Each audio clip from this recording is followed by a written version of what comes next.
Zach Randolph returns to Memphis.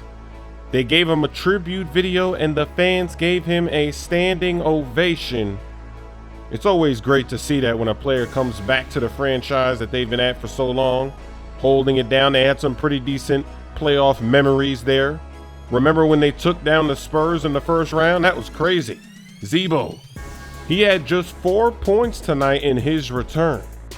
Woodley Cauley-Stein working on Gasol, kind of forces it. Zebo's there, and he puts it up and in. There goes his 4 points.